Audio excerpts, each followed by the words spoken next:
मध्य प्रदेश के ग्वालियर शहर के इंदरगंज थाना क्षेत्र अंतर्गत रहने वाले एक पीड़ित व्यक्ति ने पुलिस अधीक्षक कार्यालय जनसुनवाई में पहुंचकर न्याय के लिए गुहार लगाई है। पीड़ित पक्ष ने बताया कि एक व्यक्ति ने जमीन बताकर करीब 30 लाख रुपए से ऊपर की रकम लेकर जमीन का एग्रीमेंट कर दिया। जब जमीन के बारे में मौके पर जानकारी कुछ समय बाद पाई गई तो उस जमीन की रजिस्ट्री कई साल पहले किसी और को हो चुकी है। वहीं मामले में पुलिस ने बताया कि पूरे मामले में शिकायती आवेदन के बाद जांच कर कार्रवाई की जाएगी। फरियादी ने मीडिया से चर्चा करते हुए आपनीति बताई। क्या पूरा मामला है आपका और कब से आप परेशान हो रहे हो और अभी तक FIR नहीं हुई, उसमें क्या है? मैं भाई साहब काफ़ी टाइम से परेशान हो रहा हूँ और थाना भोड़ापुर में भी गया था। थाना भोड़ापुर से भी मेरे को मना कर दिया गया कि आप है ना SP ऑफिस जाइए। थाना इंदरगंज गया तो थाना इंदरगंज में भी बताया गया कि आप SP ऑफिस जाइए। मैं SP साहब के पास आया। क्या पूरा मामला ये आपका? मामला ये है कि मैंने मेरा एक मिलने वाला था निशांत भारद्वाज, जिसकी पुराना रेस्टोरेंट हुआ करता था उसका नई सड़क पर, क्या नाम है इसका, स्वास्तिक रेस्टोरेंट। तो उस रेस्टोरेंट के टाइम पर वो मेरे पास आया, मेरे से बोला कि भैया मुझे कुछ पैसों की ज़रूरत है, मुझे कुछ पैसे चाहिए। तो मैंने काफ़ी टाइम बातचीत रहती रही। इस बीच में उसको मैंने कुछ पैसा दिया।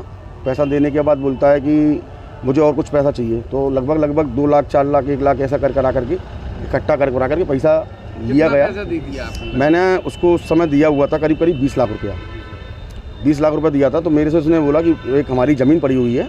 जब पैसे लौटाने की बारी आई तो उसने मेरे से ये बोला कि भैया हमारी एक ज़मीन पड़ी हुई है, मैं पैसा नहीं दे पा रहा हूँ। इस बीच में काफ़ी बातचीतें हुई तो उसने ऑप्शन बताया कि मेरे को भैया ये मेरे पास एक ज़मीन है, तो इस ज़मीन को आप चाहो तो ले सकते हो। तो उसने मेरे को ज़मीन दिखाई।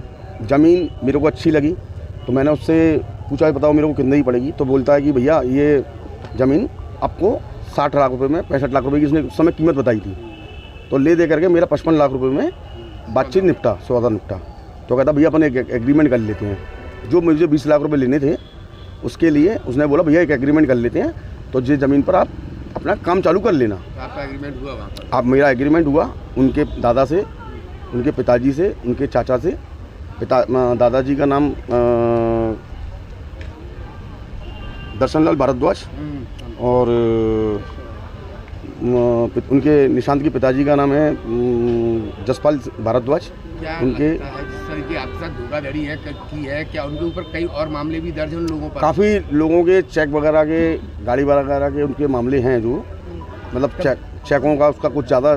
थाना इंदरगंज में भी है चेक बाउंस के मामले हैं। चेक बाउंस के मामले में। तो उसके बावजूद भी जब थाना प्रभारी आपकी सुन नहीं रहे, थाना प्रभारी भोड़ापुर थाना प्रभारी, क्या पूरा है? अब मेरे को सब इतनी जानकारी नहीं है, पर मेरे को ये बोला गया कि SP साहब के पास जाइएगा आप।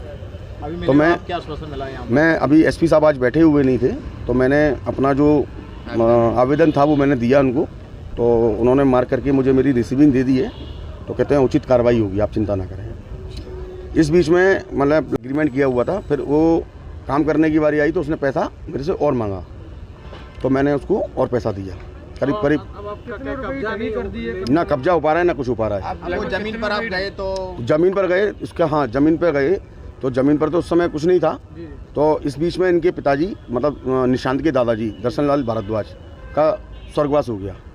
स्वर्गवास के टाइम पर मैं दाह संस्कार के टाइम पर गया था, तो मुझे कुछ वहाँ पे बातें ऐसी पता पड़ी, ये ज़मीन तो बिक चुकी है और आज नहीं बिची है, ये तो सन 95 में बिक चुकी है।